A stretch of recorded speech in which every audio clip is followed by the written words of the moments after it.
Hello guys, कैसे हैं आप सब। आई होप कि आप सब अच्छे होंगे and welcome back to my channel जिसका नाम है अंजुई मोहब्बत। सो गाइस, ये है हमारी स्टोरी का पार्ट 32। अगर आप लोगों ने इससे पिछला पार्ट नहीं देखा है तो देख लीजिएगा ताकि आप लोग इस स्टोरी को अच्छे से समझ सके। So without wasting your time, चलिए शुरू करते हैं हमारी स्टोरी को जिसका नाम है प्रेम युद्ध।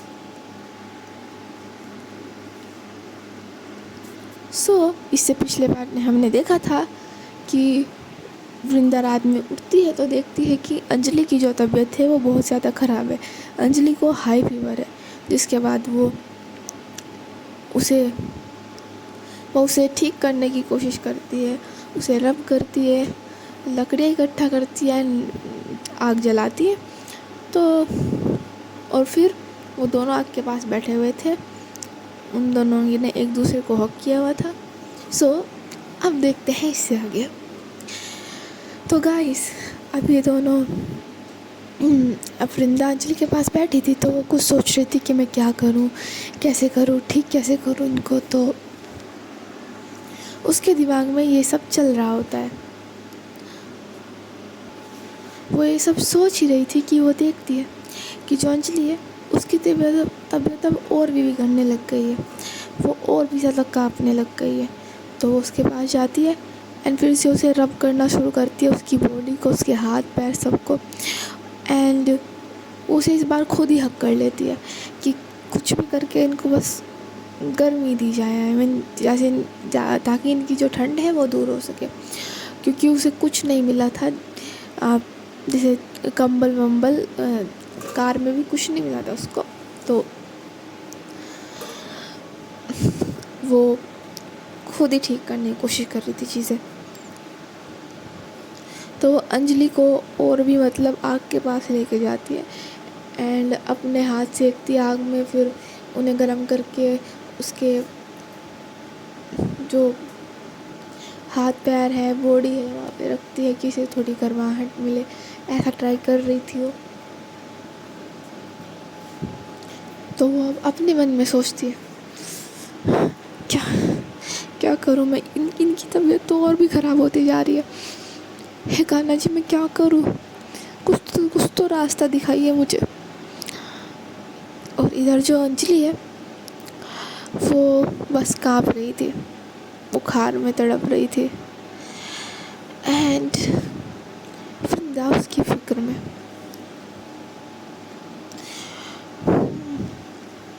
अपनी बाहों में समेटे वो अंजलि को बस बैठे हुई थी। बस अभी तक जो वृंदा के कपड़े हैं वो भी सूख चुके होते हैं, तो वो अपना जो ब्लेज़र है ना जो उसने पहना हुआ था वो पहले ही अंजलि को पहना चुकी थी। लेकिन एक ब्लेज़र से क्या ही होता इतनी ठंड में, तो वो उसे और अच्छे से उसके ऊपर ढक देती है एंड बस उसको अपनी बाहों में लिए बैठी हुई थी। और वृंदा की आंखों में आंसू थे, पता नहीं क्यों, बट उसकी आंखों में आंसू थे। उसे फिक्र हो रही थी अंजलि की। वो बस यही सोच रही थी कि कुछ भी करके मैं इनको ठीक कर दूँ। वो वैसा क्यों सोच रही थी वो उसे खुद भी नहीं पता था। तभी उसके दिमाग में कुछ आता है, कुछ याद आता है उसको। तो वो अचानक से खड़ी होती है एंड जंगल में कुछ तो भी ढूंढने लग जाती है, कुछ जड़ी बूटी टाइप। शायद उसे कुछ याद आया था कि जंगल में भी जड़ी बूटी हो सकती है इस चीज़ की।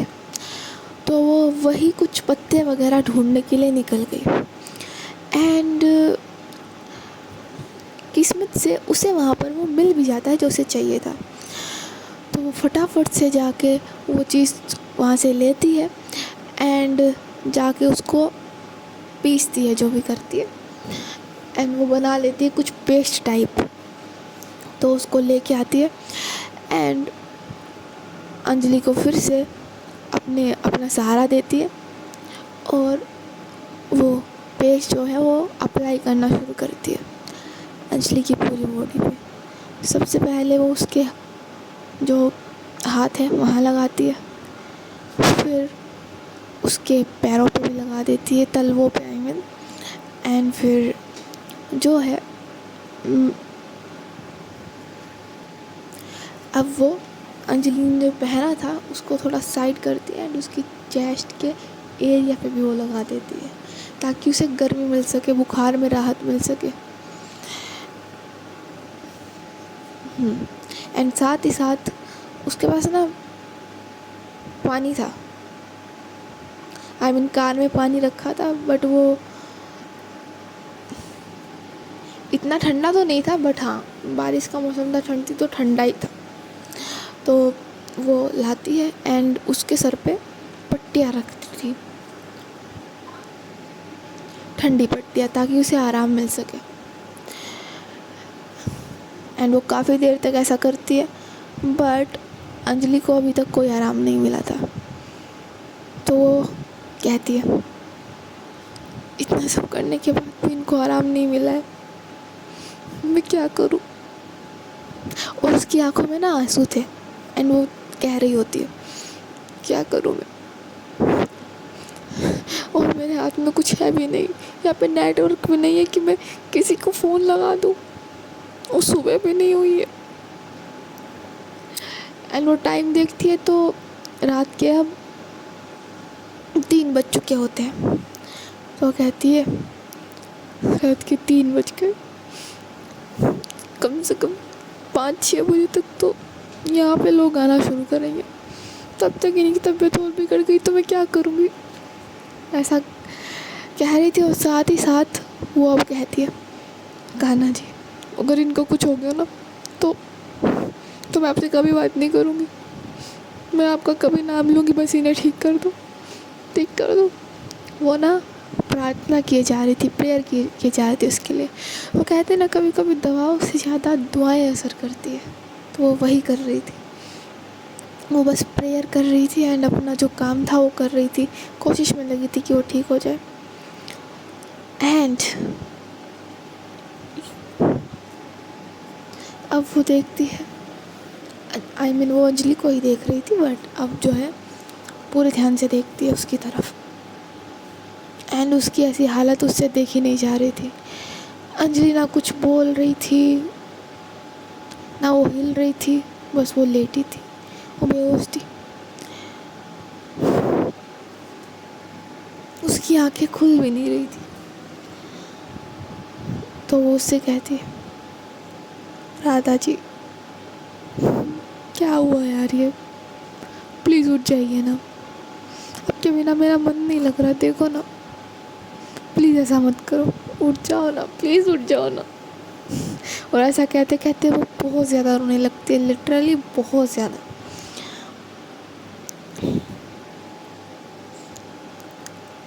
एंड कहती है प्लीज़ उठ जाइए, ऐसा मत करिए। पर वो अंजलि तो कुछ सुन ही नहीं रही थी, वो तो बेहोश थी। तो वो ऐसे ही कहती रहती है, टाइम बीतता रहता है।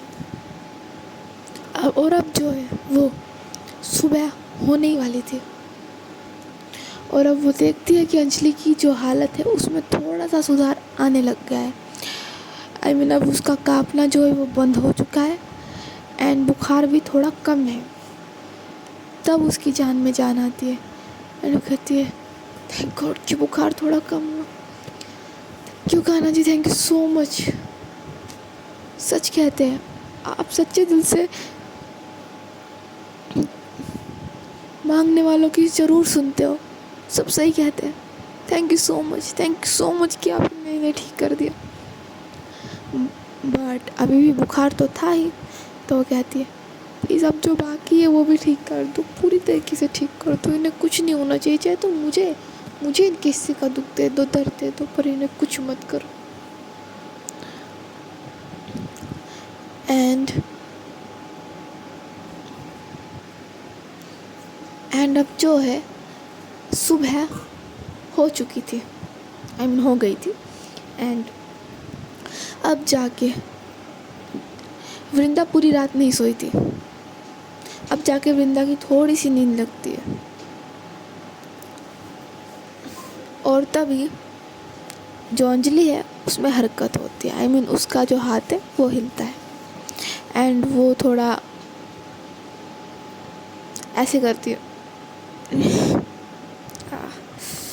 मेरा सर, क्योंकि उसका ना सर बहुत दर्द दे रहा होता है तो वो ऐसे करते उठती है। तो ऐसे करने से वृंदा की जो आँखें है वो खुल जाती है, वृंदा की नींद टूट जाती है एंड वो देखती है कि अंजलि अब उठ चुकी है, ठीक है। तो वो अंजलि का जो हाथ है वो पकड़ लेती है एंड उसे अपने माथे से लगाते कहती thank God you are fine, आप उठ गई, आप ठीक है। एंड वो ना उसे टच करके देखने लग जाती हर जगह कि ठीक है, अब ठीक है, ये है वो। एंड वो उसको फिर एकदम अचानक से हग कर लेती टाइटली और कहती है थैंक गॉड कि आप ठीक है, थैंक गॉड है भगवान, आपका बहुत बहुत थैंक यू है कि आपने ठीक कर दिया, आपने ठीक कर दिया। एंड अंजलि जो है वो ये देख के थोड़ा शॉक हो जाती है कि ये क्या कर रही है, क्योंकि इसे तो कुछ पता ही नहीं था। तो वो वृंदा को हग नहीं करती बट पूछती है क्या हुआ वृंदा जी, आप ठीक तो हैं, आप ऐसे भी है क्यों कर रही है, एंड क्या हुआ है मुझे, आप ऐसे। तो वृंदा कहती है कुछ नहीं, आपको कुछ हो भी नहीं सकता, कुछ नहीं हुआ आपको, ना ही मैं कभी कुछ होने दूंगी। अंजलि कहती है अरे वृंदा जी यू आर फाइन ना। एंड वृंदा कहती है हाँ मैं ठीक हूँ, आप ठीक है ना। अंजलि कहती है मैं तो ठीक ही हूँ, मुझे क्या होगा, आप मुझे ठीक नहीं लग रही, आप ठीक है। वृंदा कहती है एंड अब जो है अंजलि वृंदा को खुद से अलग करती है एंड उसके शोल्डर पर अपने दोनों हाथ रखते बोलती है क्या हुआ वृंदा जी, आप ऐसे भी क्यों कर रही है, एंड मुझे क्या होगा, मैं तो आपके सामने ठीक ठाक हूँ। क्या रात को कुछ चोर डाकू वगैरह आ गए थे क्या जो आप ऐसे बिहेव कर रही है। वृंदा कहती है चोर डाकू आते तो मैं निपट लेती, मगर। अंजलि कहती है क्या मगर। वृंदा कहती है मगर आपको कुछ हो जाए ये मुझसे बर्दाश्त नहीं होगा। अंजलि कहती है क्या हुआ है मुझे बट। वृंदा उसके माथे पर हाथ रखते कहते फीवर हुआ था आपको, वो भी बहुत तेज, अब तो नहीं है ना। अंजलि का जो फीवर है ना वो पूरी तरीके से उतर चुका था, बस उसे थोड़ी सी कमजोरी महसूस हो रही थी, उसके सर में दर्द था। एंड अब वो कहती है फीवर हुआ था मुझे, अब लेकिन अब तो ठीक है ना, अब आप नॉर्मल हो जाइए, ऐसे रोइए मत, अच्छा नहीं लग रहा मुझे प्लीज़। वृंदा कहती है मैं नहीं रो रही बट अब पक्का ठीक है ना। वैसे फिंगर करते कहती है अब पक्का ठीक है ना। तो अंजलि कहती है हाँ बाबा मैं पक्का ठीक हूँ, अब आप सुबह तो हो चुकी है, यहाँ से निकलना नहीं है, यही रहना है। वृंदा कहती है नहीं निकलेंगे ना, ओके अब ठीक है, इससे बड़ी बात कुछ नहीं है। पता है मैं कितना डर गई थी, आपको पता है। अंजलि कहती है अरे इसमें डरने वाली क्या बात है, फीवर ही तो था। वृंदा कहती है फीवर ही था, पता है कैसे काँप रही थी आप, और आप जो है नींद में कुछ तो बड़बड़ा रही थी, माँ बाबा आप छोड़ के मत जाओ ये वो, मैं कितनी डर गई थी पता है आपको। अंजलि कहती है अच्छा सॉरी मेरी वजह से आपको इतनी तकलीफ़ हुई। वृंदा कहती है इसमें सॉरी की कोई बात नहीं है, आप तो मेरी। एंड वो ऐसा कहते कहते रुक जाती है। अंजलि कहती है मेरी क्या। वृंदा कहती है अरे कुछ नहीं, वो आप तो मेरी गेस्ट हो ना, तो ये तो फ़र्ज़ था मेरा। अंजलि उसकी इस बात पे थोड़ा हंसती है एंड कहती है गेस्ट हो तो क्या मतलब है, कुछ भी करोगे। वृंदा कहती है हाँ कुछ भी, आपके लिए तो कुछ भी। अंजलि कहती है ऐसा क्या है मुझ में। वृंदा कहती है वही जो किसी में नहीं होता। अंजलि कहती क्या? वृंदा कहती है अरे वो आप एक अच्छी इंसान है ना, इंसानियत अच्छाई आजकल हर किसी में कहाँ मिलती है। अंजलि कहती है तो वो तो आप भी हो। वृंदा कहती है मैं अच्छी इंसान हूँ। अंजलि कहती है हाँ बहुत अच्छी इंसान है आप, एंड बहुत क्यूट भी है। वो ना उसके गाल को ऐसे पिंच करते रहती क्यूट भी है। एंड ये सुनकर तो वृंदा तो आज पंछी बनूं उड़ के फिरूं मस्त गगन में, उसके तो दिल में ये बजने लग गया भाई। वो तो सुन के बहुत खुश हो जाती है एंड कहती है थैंक यू, आप भी बहुत क्यूट हो। अंजलि कहती है पर आपसे ज़्यादा नहीं। वृंदा कहती है ज़्यादा नहीं बहुत ज़्यादा। अंजलि कहती है बाबा ये बहस करने का टाइम नहीं है, चलो ना यहाँ से निकलते हैं वरना फिर से यही रात हो जाएगी। वृंदा कहती है हाँ ठीक है चलिए चलते हैं। एंड अब ये दोनों खड़े होते हैं एंड अंजलि ना अब देखती है कि जो वृंदा का ब्लेज़र है वो उसने पहना हुआ है। आई मीन वो रात को वृंदा ने उसे पहना दिया था ना, तो उसने अभी तक पहन रखा था। तो कहती है नहीं ये ब्लेज़र आपका? तो वृंदा कहती है हाँ आपको बहुत ठंड लग रही थी ना इसलिए मैंने आपको अपना पहना दिया। एंड वो कहती है लेकिन आपने मुझे ठीक कैसे किया? आई मीन क्या किया आपने? यहाँ पे तो कुछ मेडिसिन्स भी नहीं है और मुझे ठंड लग रही थी तो कुछ कपड़ा वगैरह भी नहीं, फिर आपने ठीक कैसे किया? तो वृंदा बताती है कि मैं ना एक जड़ी बूटी के बारे में जानती थी एंड मैंने उसका लेप बनाया, ढूंढी थी रात को, आपको लगा दी, फिर मैंने पट्टियाँ भी रखी आपके सिर पे ठंडी, तो अब काफ़ी टाइम तक रखी तो उसने अपना सर दिखाया एंड कुछ मेरे कान्हा जी ने, मतलब कान्हा जी ने ही सब कुछ किया है। मैंने उनसे प्रेयर की थी पूरी रात बैठ के आपके लिए, तो उन्होंने आपको ठीक कर दिया देखिए। अंजलि कहती है व्हाट? आपने पूरी रात बैठ के मेरे लिए प्रेयर की, आपने पूरी रात मेरे सर पे पट्टियाँ रखी, लेप लगाया, मतलब पूरी रात आप सोई नहीं है?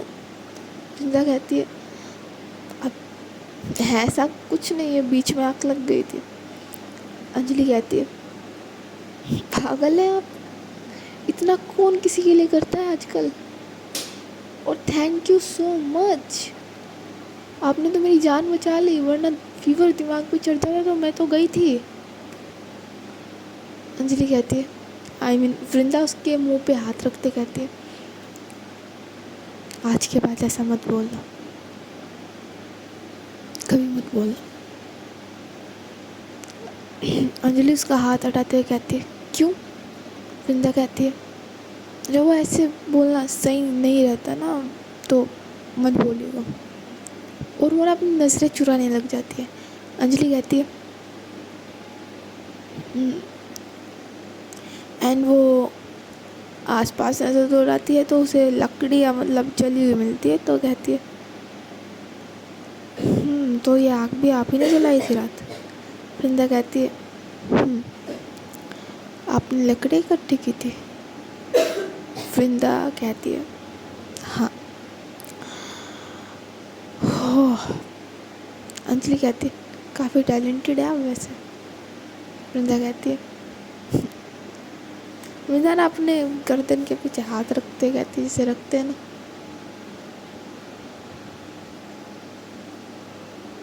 कहती है अरे वो तो खैर मैं बचपन से ही हूँ। एंड अब ये दोनों ही हंस पड़ते हैं। अंजलि कहती है वो तो आप हो। एंड अब ये दोनों जो है वो कार को देखते हैं एंड फिर से ठीक करने की कोशिश करते हैं, बट वो ठीक होती नहीं। तो ये लोग आसपास ना किसी को ढूंढने लग जाते कि कोई आए, लिफ्ट मिले, हम यहाँ से जाए। एंड थोड़ी देर बाद गाड़ी आना शुरू भी हो जाती है। ये लोग फिर लिफ्ट मांगने की कोशिश करने लगते हैं। एंड गाइस, ये पार्ट यहीं तक, इस पार्ट में इतना ही। सो कैसा लगा हमें ज़रूर बताइएगा। एंड स्टोरी पसंद आई हो तो वीडियो को लाइक करिए, चैनल को सब्सक्राइब करिए एंड शेयर करिए। एंड हाँ, कमेंट्स में हमें बताना मत भूलिएगा कि कैसी लगी आपको स्टोरी। मिलते हैं आप लोगों से नेक्स्ट एपिसोड में। तब तक के लिए थैंक यू। राधे राधे।